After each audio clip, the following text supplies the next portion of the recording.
আচ্ছা, শেয়ার বাজারের নতুন এবং গুরুত্বপূর্ণ আপডেট নিয়ে এই ভিডিওটি। তো আপনারা জানেন যে শেয়ার বাজারে ব্যবসা করতে গেলে কিন্তু শেয়ার বাজার সম্পর্কিত যে গুরুত্বপূর্ণ নিউজ, ডেটা, ইভেন্টগুলো থাকে সেগুলোকে নিয়ে কিন্তু আপডেটেড থাকতেই হয়। আর এই চ্যানেলে সে ধরনেরই ভিডিও আপডেট দেওয়া হয়। তো যাই হোক, আজকে যে ডেটে ভিডিওটা হচ্ছে 7/8/2024। তো মার্কেটে কিছু ইম্পর্টেন্ট স্টকের ইম্পর্টেন্ট আপডেট দেখে নেব, সঙ্গে দেখে নেব আজকে মার্কেট কী অবস্থায় ছিল। তো মার্কেট আজকে প্রথম থেকেই কিন্তু স্ট্রেন দেখিয়েছে। আপনি যদি দেখেন নিফটি 50 গ্যাপ আপেই খুলেছিল, প্রায় 24,289-এ ওপেন হয়েছিল আর ক্লোজিং দিয়েছে 24,297, মানে যেখানে খুলেছে সেখানেই প্রায় ক্লোজিং দিয়েছে, যেটা গতকালকের ক্লোজিং ছিল 24,000-এর নিচে, 23,992-এর কিন্তু ক্লোজিং ছিল। তো আজকের ডেটে 304 পয়েন্টের পজিটিভিটি দেখিয়েছে নিফটি। ব্যাঙ্ক নিফটিকে যদি দেখেন আজকে 370 পয়েন্টের পজিটিভিটি দেখিয়েছে, 0.75%-এর মতো, 50,000-এর উপরে ক্লোজিং দিয়েছে। সেন্সেক্সকে যদি দেখেন, সেন্সেক্স 79,468-তে ক্লোজিং দিয়েছে, যেটা 874 পয়েন্টের র্যালি আর কি গতকালের যে ক্লোজিং হচ্ছে। তো আজকে ওভারঅল মার্কেটটি কিন্তু ভীষণ পজিটিভে ছিল, কারণ এই গত কয়েকদিনে মার্কেট যে ভাঙছিল, যার মূল কারণ ছিল ইউএসের মার্কেট। তো ইউএসএতে যে ইকোনমিক্যাল প্রবলেম তৈরি হয়েছে, সেখানে রিসেশন আসতে পারে এরকম যে কথাবার্তা চলছে, যার পরিপ্রেক্ষিতে গোটা বিশ্বের বাজারই কিন্তু নেগেটিভ মোমেন্টেই ছিল। তো গতকাল যে বাজার কিন্তু একটু স্টেবল হয়েছে, ডাউ জোন্স ভীষণ পজিটিভিটি দেখিয়েছে, যার পরিপ্রেক্ষিতে আজকে আমাদের ভারতীয় বাজারেও কিন্তু পজিটিভিটি দেখালো। মানে মেইনলি আমাদের বাজারের যেটা ভাঙনটা কিন্তু আমাদের যে দেশের সমস্যা সেই জন্য কিন্তু না, গ্লোবালি একটা খারাপ আবহাওয়া চলছে তার জন্যই। আজকের ডেটেও যদি দেখেন ডাউ জোন্স প্রায় 1%-এর মতো কিন্তু পজিটিভিটি দেখাচ্ছে আর কি। সে মার্কেট গোটা রাতেই বাকি রয়েছে, আপ ডাউন হতে পারে। তো যেরকম পজিটিভিটি দেখাচ্ছে এরকম যদি তারা ঠিকঠাক রাখে, তবে কিন্তু ভারতীয় বাজারেও কিন্তু আবার সেই পুরনো র্যালি কিন্তু ফিরে আসতে পারে। তো যাই হোক, এখন চলে আসি যে স্টক স্পেসিফিক আপডেটগুলোতে। তো প্রথমে যে কোম্পানিটি দেখে নেব সেটা হচ্ছে জেএফএস, জিও ফিনান্সিয়াল সার্ভিস। আজকের ডেতে 6%-এর ওপর র্যালি দিয়েছে। তো এই বড় সড়ো র্যালির পেছনে যেটা কারণ রয়েছে সেটা দেখে নেব, যে Jio financial app debuts in Paris by offering seamless payment at Eiffel Tower shares in green. তো জিও ফিনান্সিয়াল সার্ভিস করলো কি, তাদের একটা অ্যাপ্লিকেশন, সেটা কিন্তু তারা আর কি নামালো আর কি বাজারে, তাদের যে অ্যাপটা, যেটা প্যারিসে নামিয়েছে। তো এটা একটা কিন্তু স্ট্র্যাটেজি, মার্কেটিং স্ট্র্যাটেজি, কারণ প্যারিসে যে অলিম্পিক্স চলছে আর কি, সেখানে কিন্তু মানে ব্যাপারটা যাতে ফোকাসে চলে আসে সকলের, তার জন্যই কিন্তু এই স্ট্র্যাটেজিটা নিয়েছে তারা, সেখানেই সেই অ্যাপের কিন্তু ওপেনিং করেছে। তো যাই হোক, এটা জিও ফিনান্সিয়াল সার্ভিসের ক্ষেত্রে একটা পজিটিভ খবর, যার পরিপ্রেক্ষিতে কিন্তু পজিটিভিটি দেখিয়েছে বলে বিশেষজ্ঞরা বলছে। তো এরপরে যেটা স্টক দেখে নেব, ইরেডা আজকের ডেটে কিন্তু ভালো রকম পজিটিভিটি দেখিয়েছে। মার্কেটের সঙ্গে সঙ্গে ইরেডাও কিন্তু ভাঙছিল। আপনি যদি গত 5 দিনের রিটার্ন দেখেন, 5.5%-এর মতো নেগেটিভিটি দেখিয়েছে। তো আজকের ডেটে 5.5%-এর মতো কিন্তু পজিটিভিটি দেখিয়েছে। তো এখনও গত 5 দিনের হিসাবে আজকে পজিটিভিটির পরেও কিন্তু 5%-এর মতো রিসেন্ট হাই থেকে কিন্তু কারেকশনে রয়েছে। তো যাই হোক, মার্কেট যদি ঠিকঠাক থাকে তবে এই স্টকগুলো কিন্তু আবার পুরনো অবস্থায় ফিরে আসার সম্ভাবনা রয়েছে। তো ইরেডাকে নিয়ে যেটা খবর রয়েছে সেটা দেখে নিন, যে state run IREDA plans to raise near 5,000 crore via FPO in February 2025। তো 2025-এ কিন্তু তারা এফপিওর মাধ্যমে 5,000 কোটির ফান্ড রেইজ করতে চলেছে। তো যেখানে আপনারা জানেন যে গভর্নমেন্টের স্টেক রয়েছে, এবং সেটা কিন্তু 75%-এর ওপরে রয়েছে। আর আপনারা জানেন যে 75%-এর মধ্যে কিন্তু প্রমোটার হোল্ডিং রাখতে হয়, যেখানে প্রমোটার হচ্ছে গভর্নমেন্ট। তো গভর্নমেন্ট এফপিওর মাধ্যমে কিছু শেয়ার কিন্তু বিক্রি করতে পারে, এবং তাতে ফান্ড রেজ যেটা হবে আর কি, তারা বিজনেসের কাজেই সেটাকে লাগাবে। তো এক্ষেত্রে তাদের রেভিনিউ বা ওভারঅল বিজনেসের গ্রোথ আসার সম্ভাবনা রয়েছে আর কি। তো এভাবেই আর কি হয় এইসব ক্ষেত্রে। তো যাই হোক, এই পজিটিভ খবরের পরিপ্রেক্ষিতে কিন্তু পজিটিভিটি দেখিয়েছে বলে বিশেষজ্ঞরা বলছে, যেটা আজকের ডেটে 5.5%-এর মতো পজিটিভিটি দেখিয়েছে।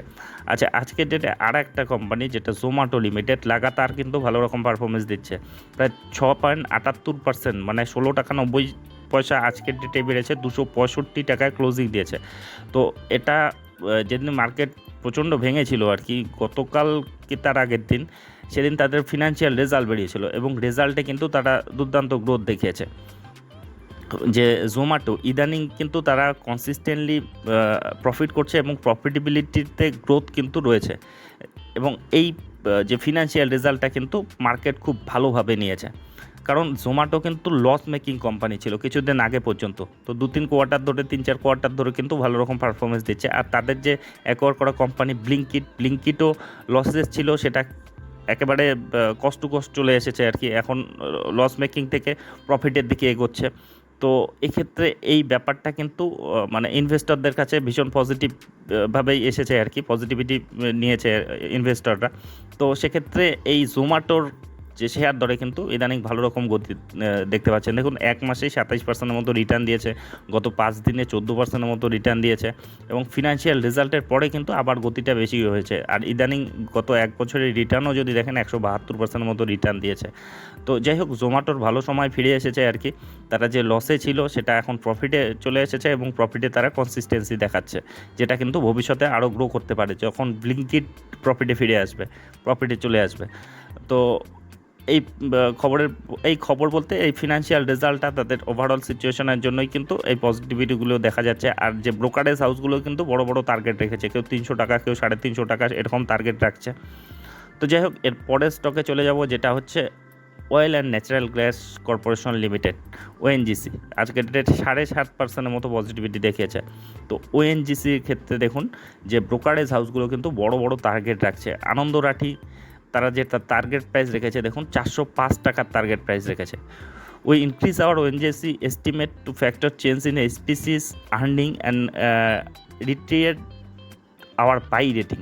তারা বাই রেটিং তারা বজায় রেখেছে with a higher target price of 405 টাকা। তো এর আগে জেএম ফিনান্সিয়াল একটা টার্গেট রেখেছিল 325 টাকা, সেটা তো আজকের ডেটেই অ্যাচিভ হয়ে গিয়েছে। আজকের ডেটে ওএনজিসি যেটা ক্লোজিং দিয়েছে 328 টাকা, তো সেটা তো অ্যাচিভ হয়ে গিয়েছে। তো এছাড়াও বড় মানে অন্যান্য সংস্থাগুলোও কিন্তু ব্রোকারেজ হাউসগুলোও বড় বড় টার্গেট রেখেছে। তার মধ্যে যেটা বলা হলো যে আনন্দ রাঠি, তারা 405 টাকা রেখেছে।